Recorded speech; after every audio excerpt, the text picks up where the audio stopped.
Buenas noches. ¿Qué seudónimo quieres que utilicemos al principio de la conversación? Ochoro. Ochoro. Esta es una entrevista que arranca en la orilla del mar. Nos vamos a despedir en un faro. Si yo te pregunto qué relación tienes con el mar. El mar. Me crié en una ciudad en contacto con el mar, pero mirando tierra adentro. Es una paradoja increíble. Y el mar me llama, pero que me da bastante respeto. He vivido y he criado a mi hija también un tiempo en el mar. O sea que tengo una relación ambivalente. ¿Por qué dices lo de mirando para adentro? Porque era este horror de muchas localizaciones maravillosas que han sido secuestradas por el urbanismo, ¿no? Es una ciudad que debería haber sido construida de otra manera y creo que ahora están empezando a abrirla de una forma diferente a la belleza de la costa. ¿Qué te produce temor del mar? No saber lo que hay dentro, la oscuridad, el fondo desconocido, ahogarte, las olas, un barco que Sí, no vuelve. es una fuerza descomunal a la vista de cualquiera que se quede delante, ¿no?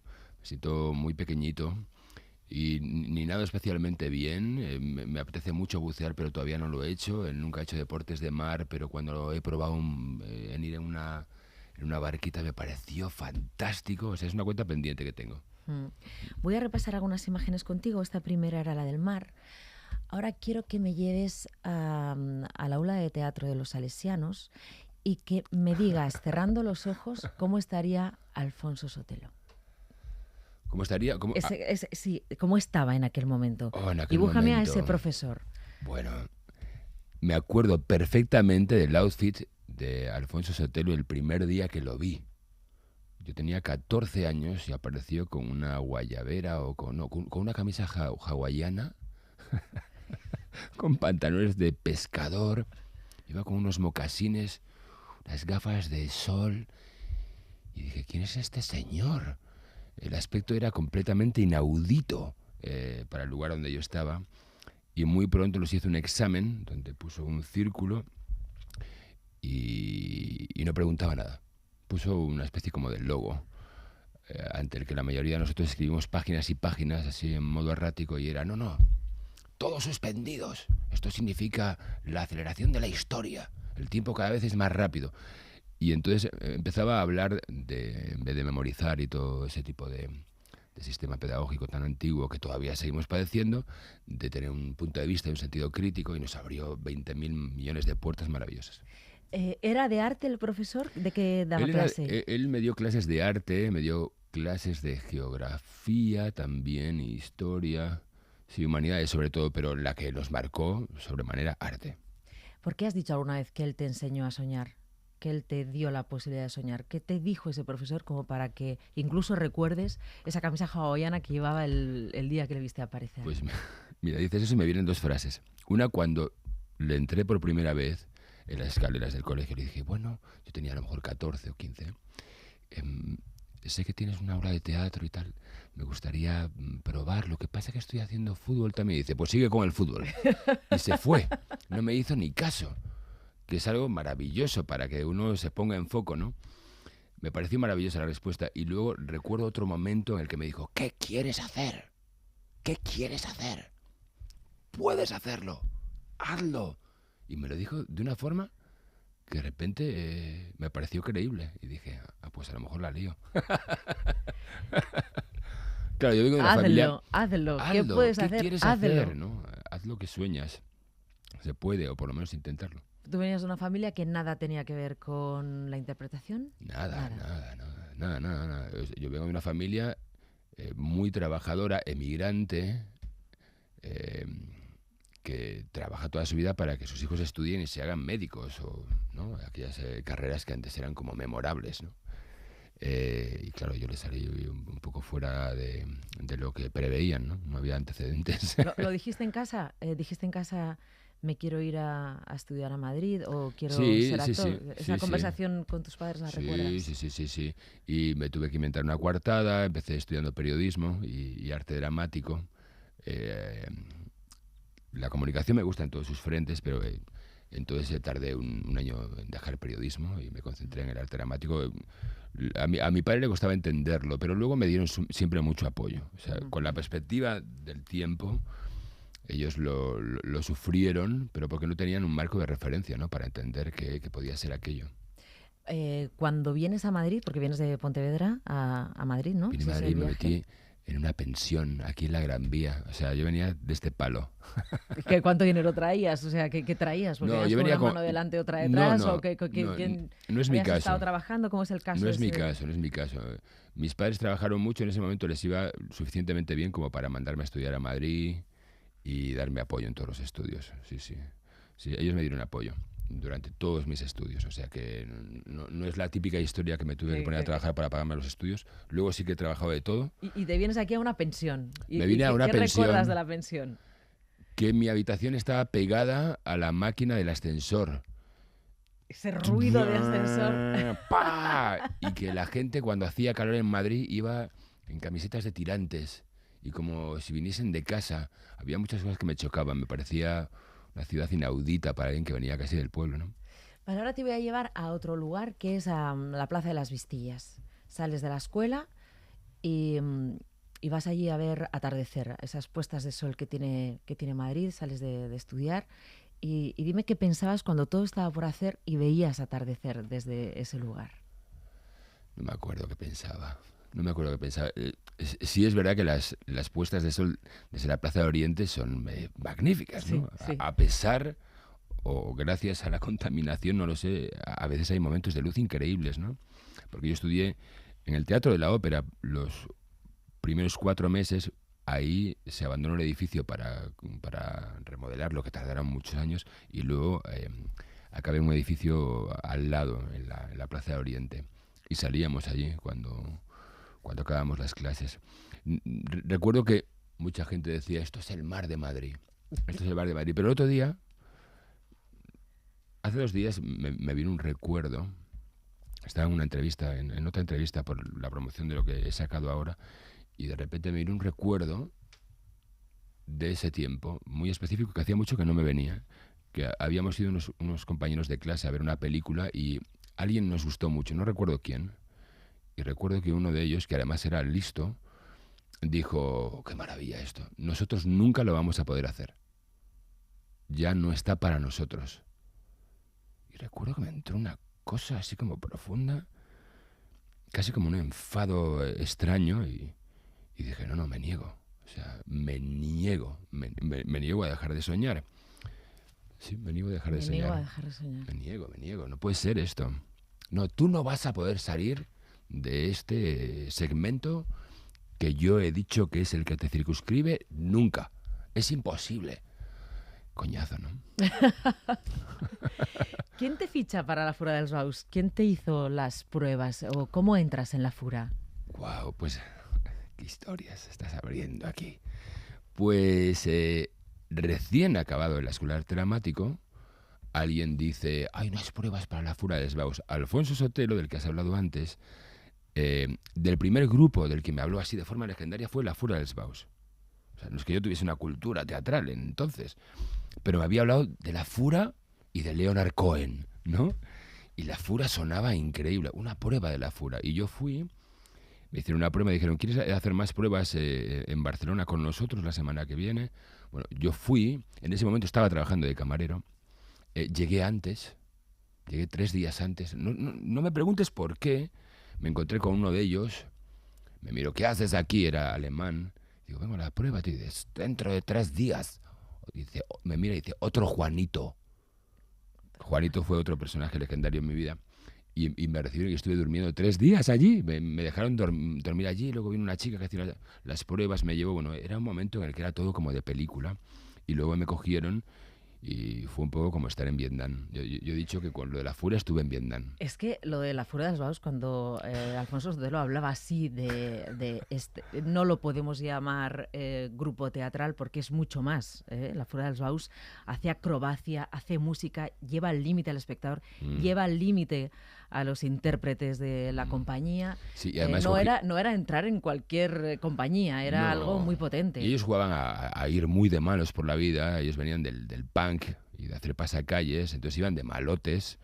Solo actuaban ya en aquel entonces 3 porque los demás estaban completamente rotos y buscaban a gente muy joven, sin experiencia, para experimentar en el laboratorio con ellos. Con ganas de todo, ¿no? Con ganas de todo, ¿no? todo. Aunque recuerdo la prueba que había gente muy, muy loca, o sea, que con ganas de todo, pero con cierto instinto de supervivencia, porque era mucho el peligro que corríamos y que corría el público en aquellos espectáculos. ¿Quién es Juanito, que has dicho, una persona importante en mi vida? Bueno, más que una persona... Legendaria, has dicho, ¿no? Ha sido casi una imagen, ¿no? Juanito era un chico maravilloso, muy talentoso, pero con un peligro y que se daba mucha caña. Entonces, todos los que le conocíamos le queríamos mucho, pero había momentos que decías tú, Juanito, no puedo contigo, o sea, no puedo contigo, eres too much. La última vez que me hablaron de él me dijeron, está en la selva, perdido, no sé. Pero no, Juanito era mucho más heavy que yo. Yo soy mucho más suave de lo que era Juanito. Y luego hice un espectáculo, una adaptación casi de Coltés, y en un momento llamaba al personaje Juanito. Este monólogo, ¿no? Sí. De Coltés, de la noche a los bosques. Sí, de noche justo antes de los bosques. De noche justo antes de los bosques. Vale, pon tus auriculares, que te voy a poner una canción. Y también estamos en esa etapa, en la que sales de la escuela, entras a la Fura dels Baus, te llaman para hacer cine. Entonces, esta canción, ¿dónde te lleva? Dime si soy para ti ese problema. Dime si hoy por hoy vale la pena. Dime si vas. Bueno, no en esta versión, porque era una versión de Antonio de Ketama, si no recuerdo mal. Era la banda sonora maravillosa de Alma Gitana, que fue la película por la que yo dejé la Fura dels Baus, y me salió un protagonista, y de pronto yo pues no me entraba en la cabeza, de la mano de Chus Gutiérrez, que fue una mujer bueno, que me hizo algún gran regalo. ¿Sí? ¿Cuál? Bueno, darme un protagonista, abrirme la puerta del cine. Que estarías flipando en aquellas épocas, ¿no? O sea, todo salía bien. Todo salía bien. Sí, aquel arrojo primero que yo tenía me funcionaba muy bien, pero muy bien. Luego tuvo su contrapartida. Pero sí, al principio todo me salía de una forma muy fácil, que me hizo creer que podía dar por sentado que esto iba así. Y no era verdad. No era verdad.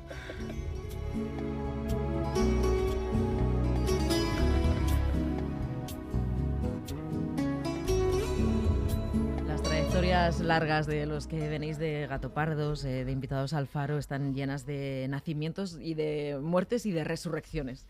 Entonces quería ponerte a hablar de esta etapa porque siempre has contado que después de eso llegó el vacío.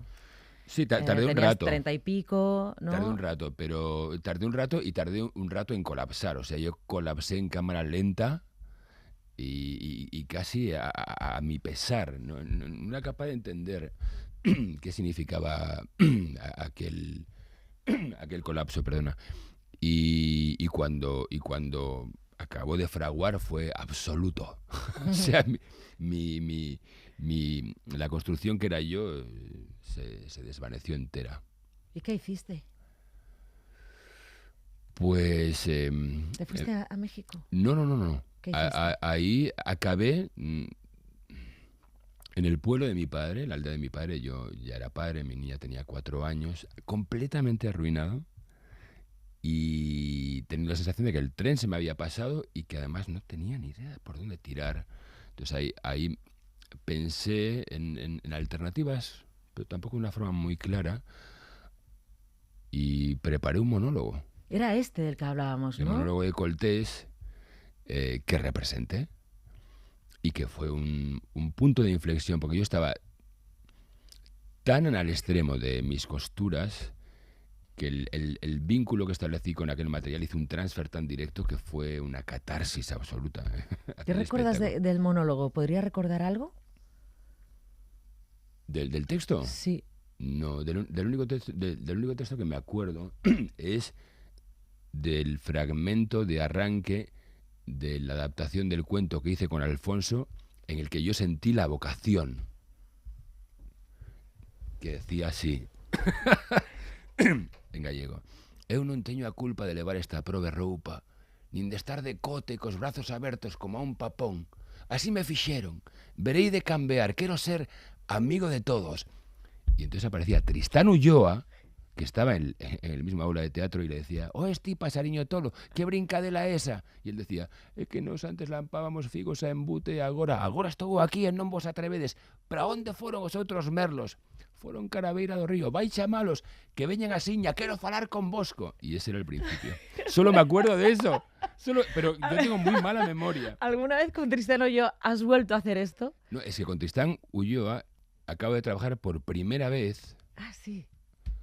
Después de un encuentro que tuvimos hace no tanto y que nos dijimos, o sea, vino a mi casa por primera vez, después de años, o sea, de esto ha pasado, yo qué sé, 30 y tantos años, y hicimos así una especie de conjuro. Tenemos que trabajar juntos, ¿no? Ya, o sea, algún día tenemos que trabajar juntos. Seguimos vivos. Y a los pocos meses le llamaron a él para trabajar en el spin-off de Berlín, que voy a estrenar que vamos a estrenar en diciembre. Y ha sido alucinante, porque básicamente hemos hecho los dos mismos roles también, que en aquella función. Sí, sí. Es verdad. Sí, sí. Y a los dos un profesor os dio un dibujo, ¿no? Y os dijo, ¿qué es esto? Y os tuvisteis que, Alfonso Sotelo, y os tuvisteis que poner a escribir sobre ese dibujo. No, es la historia de la vida, del tiempo. Él iba a un curso antes que yo. Lo que pasa es que estábamos en la hora de teatro. Curioso, cómo es la vida cíclica. Totalmente. ¿No? Que es un espacio de idas y venidas.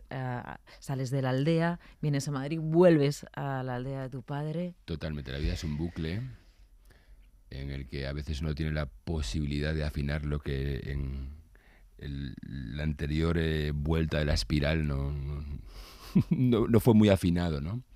Sí, yo pienso que sí, todo va y todo vuelve, todo se repite. ¿Por qué Pedro Alonso se ha puesto Ochoro?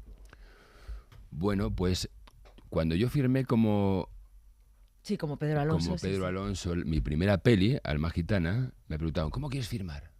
Claro, yo no tenía ni idea. Que tengo que decir un nombre. Pues Pedro Alonso, pero yo soy Pedro González Alonso, y a mi padre le pareció fatal, pero muy mal. Me miró y mi padre hablaba gallego y me dice, luego, ¿qué pasa? Tienes fillo de viuda. Le sentó muy mal. Y años después, cuando yo me empecé a reconstruir y empecé a pintar, que yo pinto mucho, dije, ¿cómo voy a firmar? Y dije, voy a firmar Ochoro. Yo en el pueblo soy hijo de Antonio da Chora, de la Chora.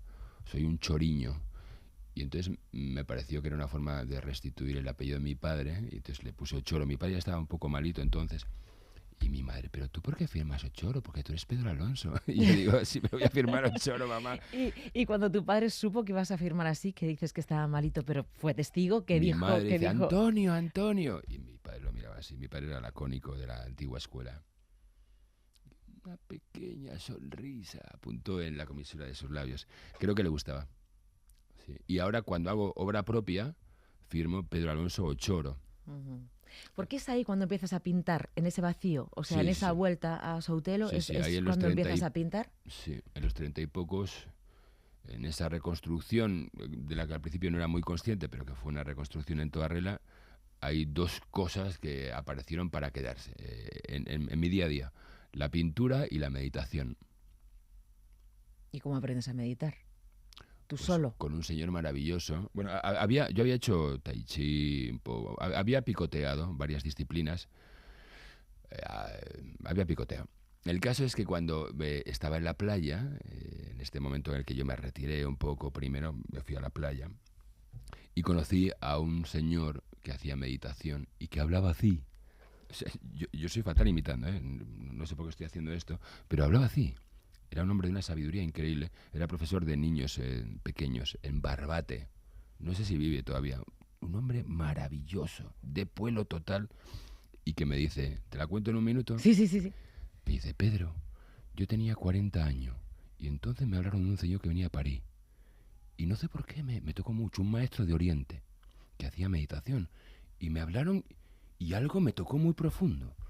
Y entonces le dije a mi mujer, yo tengo que ir a ver a este hombre a París. Y yo tenía hijos, Pedro, o sea, y tengo que ir a verlo a París. Y me dijo, si quieres ir a verlo ya te puedes ir por la ventana. Y me fui por la ventana. Es buenísima. Pero es un hombre Es cabal, buenísima. súper serio, La metáfora es fantástica. el respeto, y se fue por la Se fue ventana, por la ventana. y empezó a meditar, y entonces él hacía retiros, pero muy poco papistas, digamos, ¿no? Muy de un señor de pueblo, y hacía retiros. Sin toda esta cosa un poco cuestionable de los márgenes y del esoterismo, porque yo soy muy esotérico, pero tengo mis gustos también. Y a él me lo creía. A él me lo creía. Era un tipo maravilloso. ¿Y no le has vuelto a ver? Sí, le he vuelto a ver. a este Rey Barba, Pero hace sí, años que no voy ves. allí, a aquella parte, a ¿Y Cádiz. tú saliste por la ventana también? ¿En qué sentido? Saliste por la ventana y todo fluyó, ¿no? O sea, eso al margen de que la mujer le diga, pues sales por la ventana, yo me fui. También tiene algo de escapar, ¿no? De escapar del lugar en el que uno está y a partir de ahí, de eso que estás contando, de irte a la playa, de irte luego a la aldea, de empezar a reconstruirte, empieza todo a fluir. Empiezan a llegar otra vez trabajos, no sé en qué momento te vas a México, influye también ahí, ¿no? Cuando te vas Sí, a... México ha sido otra de México. las grandes sacudidas de mi vida. Sí es verdad que yo he tenido varias vidas en esta misma vida. Sí tengo un poco esa impresión. Desde luego me he muerto alguna vez, por lo menos una bien duro. Me he reinventado alguna otra vez y he tenido ciclos. O sea, sí que veo ciclos diferenciados en mi vida y momentos de paso hacia nuevos espacios, ¿no? Ahí a los 30 y tantos, de alguna forma me reconstruyo, empecé una reconstrucción. México ha sido otro punto de inflexión, es un país que me enamora, en el que he hecho amigos maravillosos que me han cuidado y me cuidan muchísimo y que además me ha hecho vivir aspectos de mi vida como una aventura descomunal. Y bueno, tanto es así que acabo de montar una peli documental, una miniserie documental que he producido, dirigido y escrito, y que era un pretexto para irme a México. Así, pero ponte los auriculares. ¿Esto que has hecho, esta miniserie, no tiene que ver con este personaje?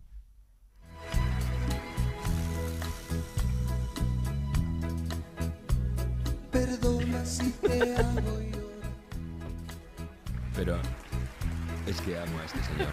Mira, Juan Gabriel. La serie todavía no tiene que ver, esta miniserie que has hecho no tiene que ver con Juan Gabriel. No, hay un momento en el que yo voy en un taxi por México y suena en el taxi Juan Gabriel y lo hemos dejado ahí, casi es una especie de guiño.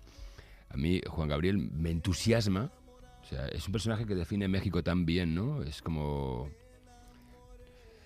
país donde a veces como hay esta cosa como aguerrida, ¿no? Y temperamental y super alfa, y él era como el contraalfa, más alfa que nadie, con una capacidad para cantar muy emocionante. Yo descubrí que si tenías algún momento laguna en México, la mejor forma de salir era decir, ¿qué te parece Juan Gabriel?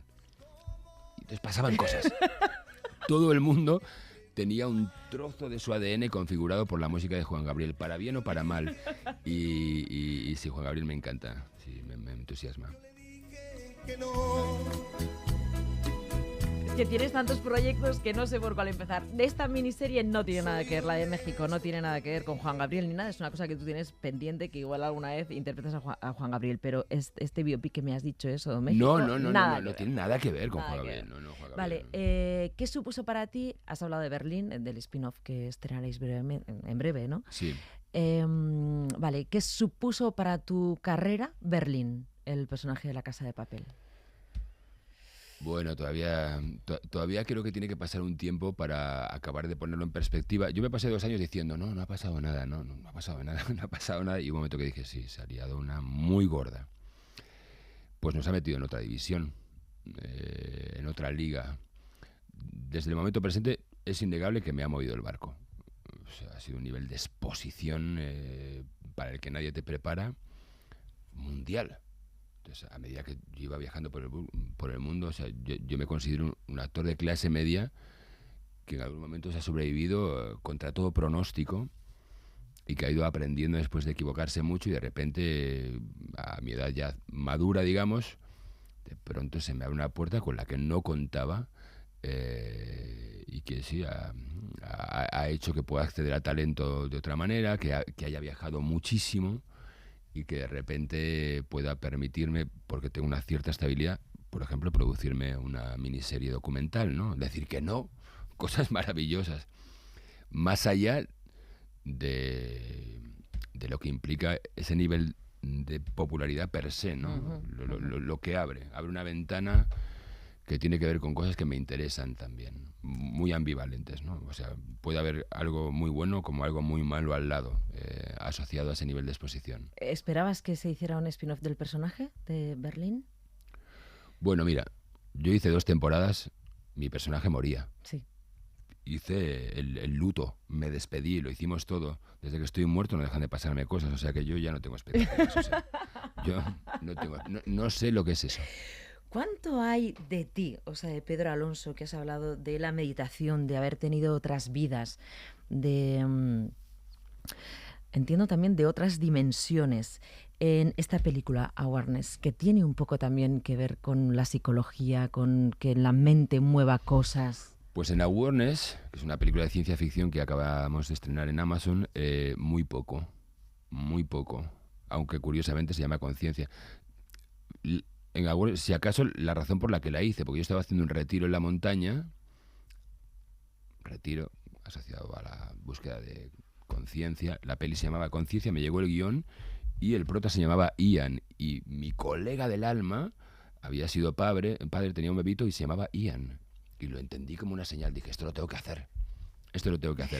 Pero mi rol en esa película es más como la conexión emocional del personaje protagonista. Es una película donde hay mucha patada voladora, es una película de entretenimiento, hay una coartada con respecto al poder en el mundo, y mi padre es una bomba de amor tóxico que intenta que al elegido no se lo coman entre todos.